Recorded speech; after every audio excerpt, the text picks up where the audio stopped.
자, 1번부터 들어가 봅시다. 맨 앞에 법률행위가 나온 설명으로 틀린 것은 해서 뭐 요 정도 법률행위 기본적인 것도 한번 보자. 자, 법률행위는 이제 여러 가지 종류로 나눠지는데 1번처럼 동의나 추인, 취소, 철회, 해제, 해지, 뭐 수권행위, 소유권 포기 등은 상대방 있는 단독행위다. 우리 시험에 이제 가끔 단독행위를 물어보는 경우가 있어요. 단독행위냐 계약이냐 이 얘기인데, 근데 단독행위 중에서도 상대방 있는 단독행위가 있고 상대방 없는 단독행위, 그것까지는 아직까지 우리 시험에서는 안 물어봤어요. 다른 시험에서는 종종 자주 물어봤는데, 근데 여기에서 요 놈 때문에 틀린 거예요. 요 놈 때문에. 이건 상대방 없는 단독행위예요. 상대방 없는 거, 상대방 없는. 자, 대표적인 소유권 포기하고 유증이라는 게 있어요. 유증. 유언으로 그냥 주는 거죠. 그러니까 위에 것들은 이제 전부 다 상대방 있는 단독행위가 맞아요. 그래서 우리가 이제 외우시기를 동상, 상계가 빠졌죠. 그 다음에 채채채, 추인, 취소, 철회, 치자 들어가는 것들. 제 앞에서 채채채거리면서 뭐 하고 있어요? 헤헤거리고 있어. 그렇게 해서 이제 쭉 외우셨단 말이에요. 그러니까 이 수권행위 같은 경우는 이제 대리권 수여행위죠. 대리권 수여행위도 상대방 있는 단독행위예요. 우리가 봤을 때는 대리인하고 뭐 계약을 해야 되지 않냐 이런 생각인데 아니에요. 그냥 대리권 수여행위는 수권행위, 또 상대방 있는 단독행위입니다.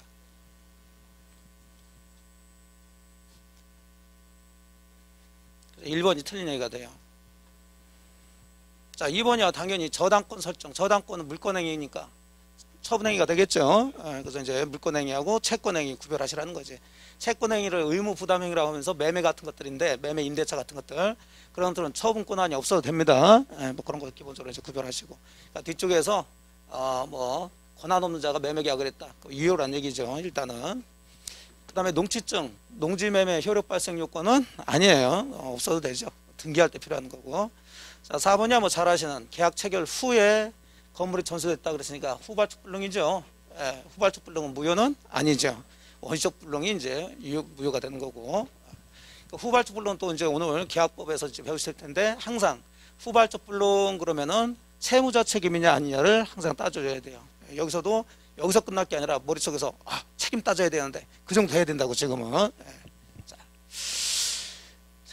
그 다음에 5번은 뭐 판례인데, 이런 판례도 하나 체크될 필요가 있어요. 계약 당시에 이미 그 계약상 채무를 이행하는 것이 법률로 금지되어 있다면, 자, 뭐 당시에요? 계약 당시에 채무 이행이 금지되어 있대요. 자, 그렇다면 결국은 이것은 이행이 불가능한 거죠. 그럼 이것도 원시적 불능이라고 보는 거예요. 그래서 이것은 계약 이행을 청구할 수가 없다. 대표적으로 토지 분할 같은 것들인데 여기에 해당되는 얘기가, 자, 공법을 보시게 되면 토지 분할은 모든 토지를 다 짧게 다 분할할 수가 없죠. 면적이나 이런 것들이. 근데 이미 그렇게 법에 의해서 분할이 금지된 건데, 그 토지를 분할해 가지고 넘기기로 계약을 했다 하더라도 그건 이미 계약 당시에 분할할 수가 없죠. 그래서 그건 채무 이행을 할 수가 없다. 원시적 불능 일종으로 보는 거예요, 이것도. 자, 1번 문제는 1번이 되겠고. 자, 2번 들어가 보죠. 자, 2번 이제 법률행위 목적 파트에서 확정 가능 적법 사회적 타당성, 크게 이제 그 네 파트를 나눠진다. 그 중에 이제 적법에 대한 얘기죠. 자, 적법의 강행 규정, 단속 규정이냐, 효력 규정이냐, 자, 이 부분이에요. 자, 1번 뭐 잘 아시는, 매번 나오는, 뭐 아주 자주 나오는 얘기죠. 부동산 등기 특별조치법상 중간 생략 등기를 금지하는 규정, 대표적인 단속 규정이죠. 자, 요거 중간 생략 등기 합의에 관한 효력까지 무효로 한다는 취지는 아니다, 그런 얘기고. 자, 2번은 뭐 최근에 나온 판례인데 아직은 안 나온 이제 지문인데, 개업 공인중개사 등이 중개일인과 직접 거래하는 행위를 금지하는, 여러분 잘 아시는 공인중개사법 제33조 6호의 규정이 있어요. 자, 요것은 효력 규정이 아니죠. 이거 단속 규정으로 봅니다.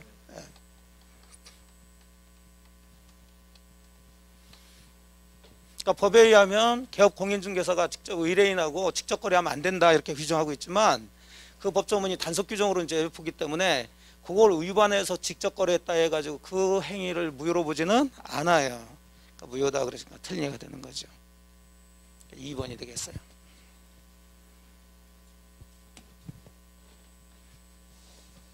자, 3번은 가볍게 중개사 자격이 없는 자가 중개사 자격이 없는 사람이 중개를 업으로 하면서 중개 수수료 받기로 약정했다. 그거 무효가 되는 거죠. 뭐 당연한 얘기인데. 근데 중개사 자격이 없는 자가 여기서는 이래 우연하게 거래 행위를 중개하는 거, 요거를 업으로 했다고 볼 수는 없으니까 요런까지 무효라고 할 것은 아니라는 거죠. 자, 4번도 뭐 최근에 나온 판례인데 농지에 대한 임대차 계약, 농지법을 하게 되면 경자유전에 의해서 농지에 대한 임대차는 금지하고 있죠. 자, 그 요거 위반한 게 무효는 무효인데 요건 반사회적 행위로 무효가 되는 게 아니라 강행 규정에 위반해서 무효가 되는 거예요.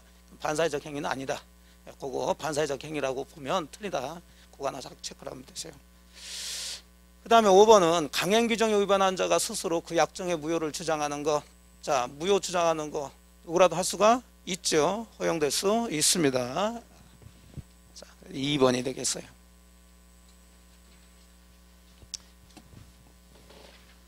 자, 살짝 에피타이저 이제 뭐 많이 나온 파트는 아니지만 살짝 보셨고, 그 다음부터 이제 사회적 타당성 파트, 여기부터 이제 문제를 내기 시작하죠. 자, 사회적 타당성은 항상 세 가지가 문제가 된다.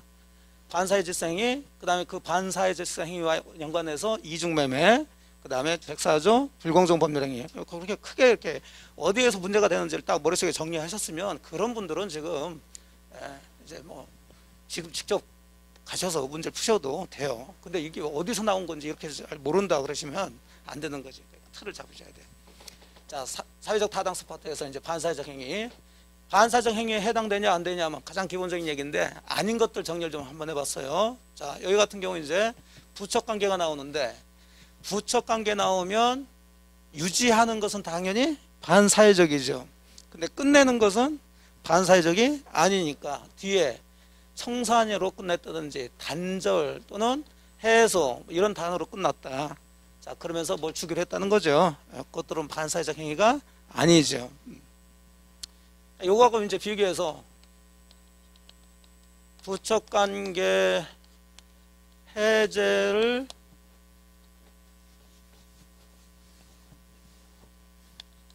종료를 해제 조건으로 이렇게 들어오죠. 부척관계인데 뒤에 종료가 나왔어요. 네, 여기서 끝나지 않고 해제 조건으로 이렇게 들어왔단 말이죠. 뭐 증여한다. 자, 이렇게 나오게 되면 끝나는 거에 끝나는 것은 끝내는 거예요, 유지하는 거예요. 유지하는 거니까 이건 반사회적 행위가 돼요. 부척관계는 이렇게 비교를 하시라는 거죠. 여기는 연속해서 나온 게 아니라 이렇게 단어를 쓰든지 이렇게 쓰든지 이렇게 쓴단 말이에요. 자, 부척관계를 끝내겠다는 거지, 이것은. 근데 여기는 부척관계 종료를 해제 조건으로, 그 얘기는 자, 이것은 부척관계를 계속 유지하겠다는 얘기니까 이건 반사회적이다. 이렇게 들어가시고. 포인트만 잡았어요. 자, 대신에 부부관계는 유지하는 것이 반사회적 행위가 되지는 않죠. 그래서 남편이 부정행위를 뭐하는 대가로, 용서받는 대가로 또 용서하는 대가로 이렇게 나오면 그 반사회적 행위가 아니에요. 그 다음에 투기 탈세, 이거 역시 반사회적 행위가 아닙니다.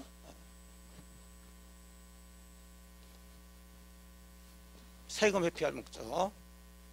그 다음에 5번은 비자금. 이 비자금 조성하는 것 자체는 반사회적 맞아요. 근데 이것을 여기서는 뭐 하냐면 다른 사람한테 임치하는 거예요, 임치. 항상 법을 이렇게 따로 보는 거예요. 이건 이거고 이걸 다른 사람한테 맡기는 행위, 이걸 이제 반사회적 행위로 보지는 않죠. 그렇게 이제 구별하면서 보시고. 6번 같은 경우는 이제 의사표시로 무효가 되는 것이 반사회적 행위가 되는 것은 아니죠, 이것은. 6번 같은 게 아주 뭐 대표적인 건데 작년도 나와가지고 정답이 됐던 건데 허위의 근저당권 등기를 설정하는 거. 이건 말 그대로 허위 표시지. 이것은 반사회적 행위가 되는 게 아니죠. 무효는 무효예요.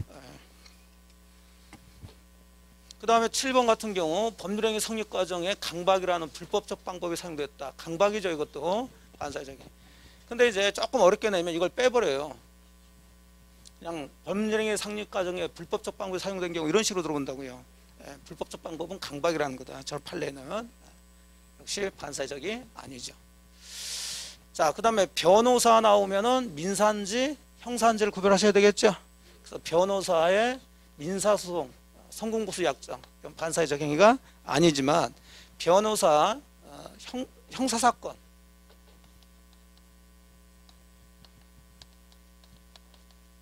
형사사건에서의 성공보수 약정은 반사회적 행위.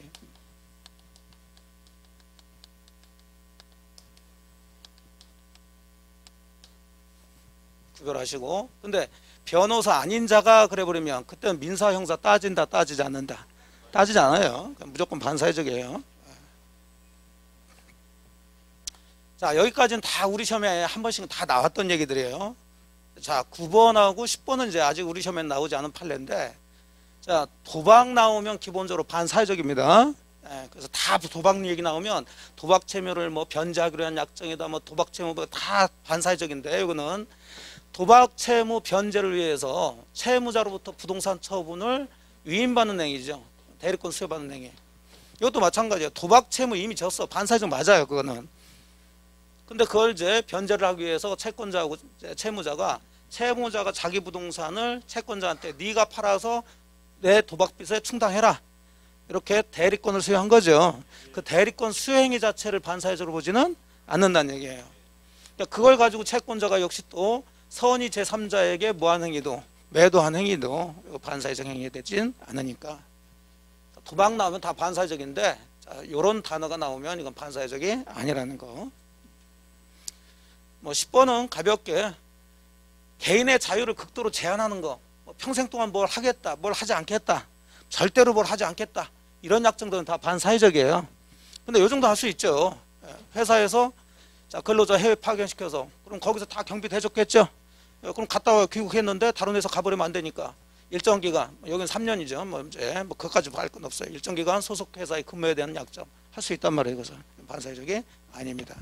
대표적으로 반사회적에 해당되지 않는 것들 잡으시고.